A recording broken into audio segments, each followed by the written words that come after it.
Mr. President, you are recognized.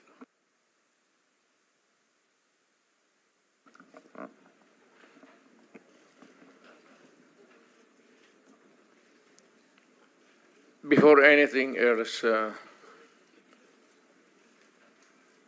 Senator, I'd like to thank the committee for inviting me. Para once and for all, malaman natin ang totoo. So, I would like to request sa inyo na huwag ninyo akong ituring president or kaibigan. Treat me as a witness and tignan natin kung lalabas yung totoo. So, with your permission, at maraming salamat po sa inyong lahat for inviting me. I'd like to start. My mandate as President of the Republic was to protect the country and the Filipino people. Do not question my policies because I offer no apologies, no excuses. I did what I had to do. And whether you believe it or not, I did it for my country. The war on illegal drugs is not about killing people. It is about protecting the innocent and the defenseless. The war on drugs is about the eradication of illegal substances such as shabu, cocaine, heroin, marijuana, party drugs, and the like, as a menace which ruins people, families, communities, and relationships, and tears apart the social fabric which binds society together in peace, harmony, and brotherhood. It is not unlike slogans which serves as calls for a better future, such as the war on waste, war on corruption, and war against climate change. I have always viewed people addicted to illegal drugs as victims and patients requiring medical help and not as criminals. That is why when the war on drugs slogan came into being, coined first as a message to the people of Davao City to stay away from illegal drugs, but at the same time, I had a drug rehabilitation facility constructed in Davao City, a city government expense, manned by Davao City government doctors, psychiatrists, nurses, and health workers, among others, to look after the complete rehabilitation of those addicted to illegal drugs. I believe then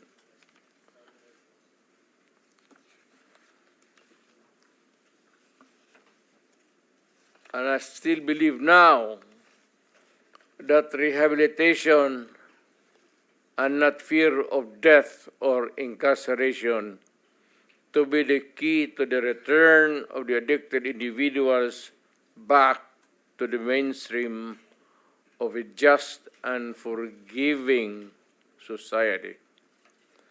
But no mistake about it, I hate drugs. I loathe the purveyors, the merchants, and the pushers of this demonizing element. I have not failed to emphasize this from the very day of the campaign when I ran for the presidency in 2016. This was my covenant with the Filipinos who believed in me. And to this day, must still agree with what in government have achieved. It is unfortunate that drug-related crimes are on the rise again. Every day you can read about children being raped, people getting killed and robbed. And just recently, a drug den was raided within the Malacanang complex. This clearly manifests that the purveyors of this menace are back in business.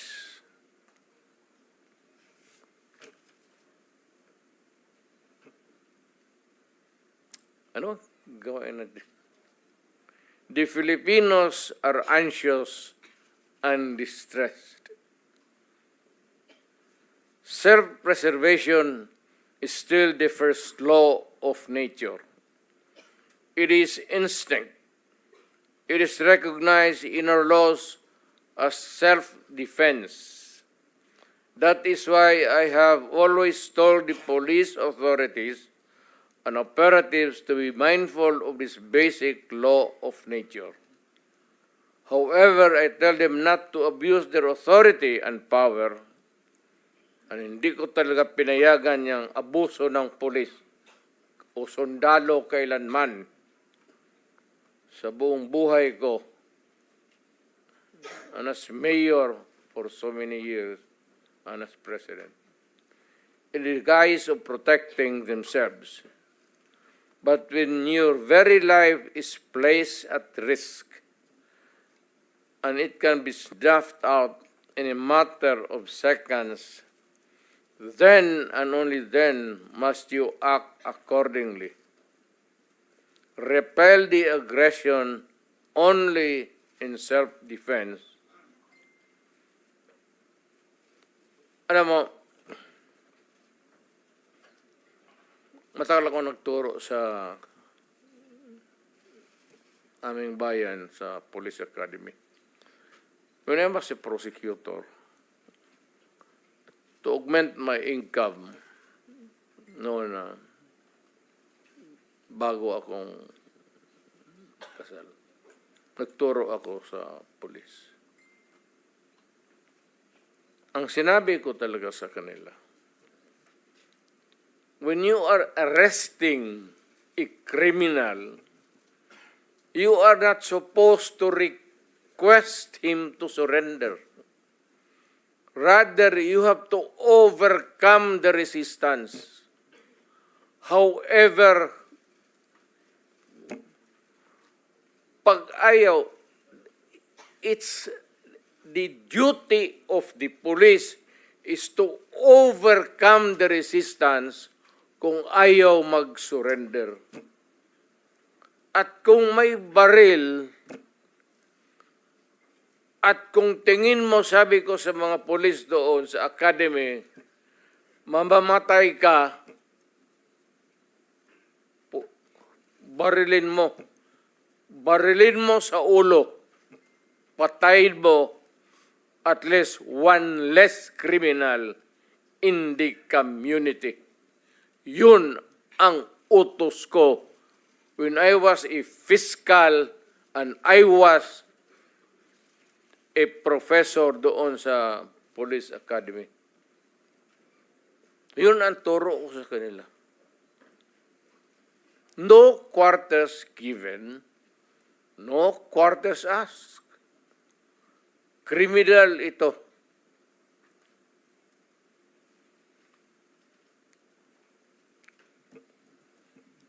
Repel the aggression only in self-defense.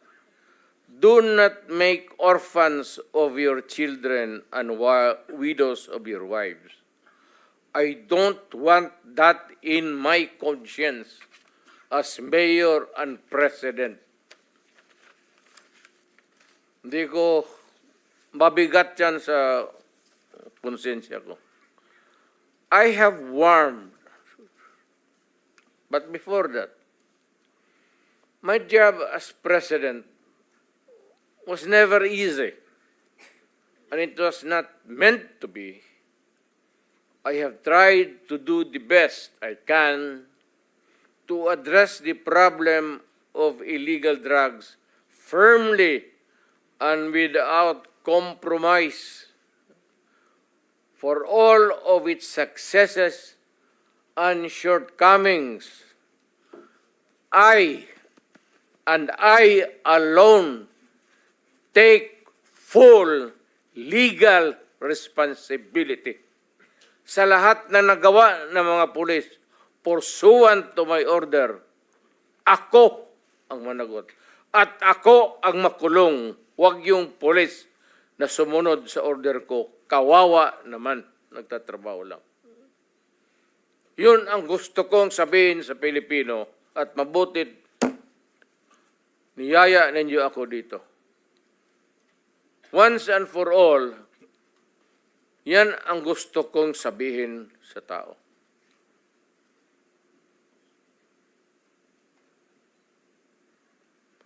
I have warned all of you as your president then and as a private citizen now. Drugs will destroy the Filipino. It will destroy my country, and I will never allow it. Baski ako empleyado sa gobyerno o private citizen, I will do what is necessary to protect my country, my community, at yung mga anak natin. This is a matter of principle. At papagkamatayan ko yan. Maraming salamat. I'm ready to answer your question. Thank you, Mr. President.